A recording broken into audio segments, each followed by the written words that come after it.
Radhe Radhe. Welcome in Subodh infinite education. आज हम important topics के बारे में बात करेंगे। बीएस नर्सिंग थर्ड सेमेस्टर के MSN first adult health nursing या मेडिकल सर्जिकल नर्सिंग फर्स्ट के बारे में आज हम बात करने वाले हैं। ठीक है, तो देखो ऐसा है कि वैसे तो पढ़ना तो सभी है, लेकिन फिर भी कुछ इंपॉर्टेंट टॉपिक होते हैं जो कि बार बार रिपीटेड होते हैं।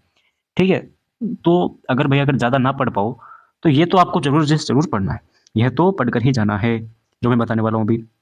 ठीक है, वैसे तो पढ़ना तो पूरा है, लेकिन अब लास्ट टाइम है तो ये जरूर पढ़ना है आपको, ये क्योंकि ये रिपीटेड क्वेश्चन होते हैं।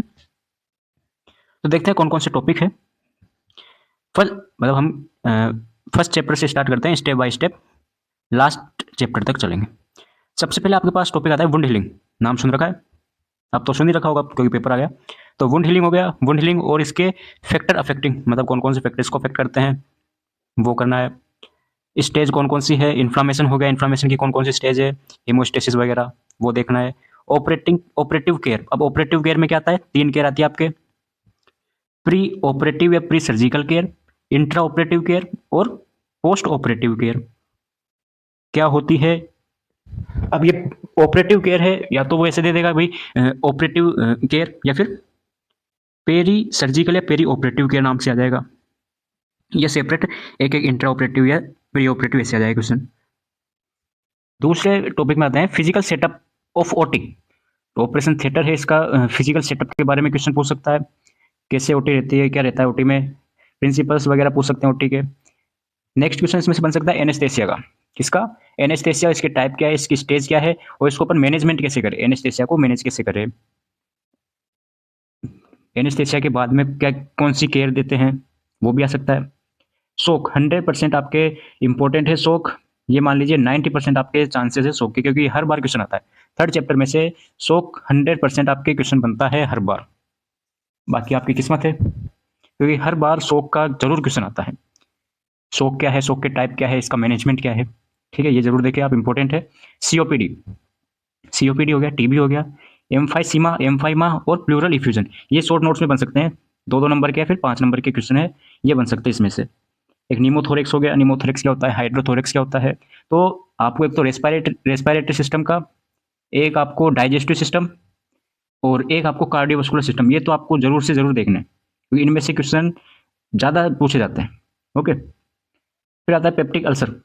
कौन सा, पेप्टिक अल्सर्स क्या है, liver cirrhosis, peptic ulcer, liver cirrhosis, इनके टाइप क्या है, कहाँ कहाँ पे होता है। एक तो सीवीटी के अकॉर्डिंग टाइप है, एक लोकेशन के अकॉर्डिंग टाइप है। सब करा रखा है आपको क्लासेज में, देखे वन शॉट भी देखे आपको, और आपको टाइम ना मिले तो। पेनक्रिटाइटिस हो गया, inflammation of pancreas, appendicitis, MI, MI हो गया, एंजाइना पेक्टोरिस हो गया, सीएडी यानी आर्टरियल डिजीज, एक एथेरोस्क्लेरोसिस आता है। या तो एथेरोस्क्लेरोसिस आ जाएगा या फिर आ जाएगा आर्ट्रियोस्क्लेरोसिस। ठीक है, यहाँ पे आर्टरी लिखा है तो वो भी एक ही बात है। एनीमिया हो गया, एनीमिया हो गया, एनीमिया के टाइप हो गए और एनीमिया के मैनेजमेंट क्या होगा। डायबिटीज मेलाइटस हो सकता है, थायरॉयडिज्म हो सकता है, थायरॉयडिज्म में hyperthyroidism and hyperthyroidism, increase decrease वाला जरूर देखें। नेक्स्ट क्वेश्चन बन सकता है डर्मेटाइटिस। डर्मेटाइटिस में कॉन्टेक्ट डर्मेटाइटिस जरूर देखें। कॉन्टेक्ट डर्मेटाइटिस, डर्मेटाइटिस के पूरे टाइप देख लीजिए एक बार, तो उसके बाद में कॉन्टेक्ट डर्मेटाइटिस को जरूर देखें, इंपॉर्टेंट है वो। एक होता है सोरियोसिस, सोरियासिस हो गया। एलोपेसिया, एलोपेसिया क्या होता है, loss of hair, loss of hair, और इसके टाइप, तीन टाइप है इसके। Fracture and its type, fracture हो गया, इसके टाइप कौन कौन से होते हैं, ये इसके टाइप जरूर देखें, क्योंकि क्या है कि ऐसे क्वेश्चन जो आपकी प्रैक्टिकल एग्जाम भी होती है, प्रैक्टिकल में भी ऐसे क्वेश्चन पूछे जाते हैं।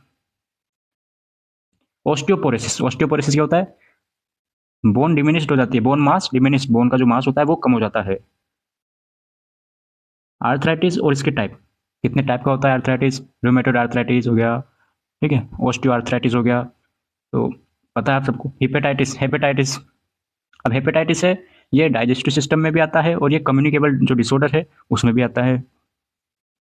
स्वाइन फ्लू, टाइफाइड और सूचर मटेरियल, सूचर हो गया, सूचर टाइप्स हो गए, सूचर मटेरियल हो गए, ये ओटी वाले चैप्टर में है, आपके सेकंड चैप्टर में।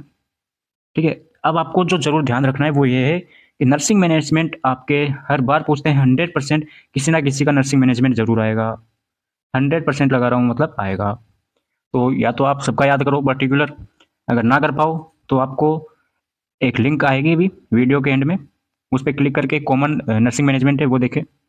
एक एनसीपी भी आती है, जैसे पूछ सकता है डायबिटीज मेलाइटस की एनसीपी बताओ, कोई पेशेंट आया उसकी एनसीपी बताओ, किसी भी डिजीज की आ सकती है, तो एनसीपी की भी आपको लिंक मिल जाएगी, डिस्क्रिप्शन में जाके देखो, कॉमन नर्सिंग मैनेजमेंट और एनसीपी की मिल जाएगी।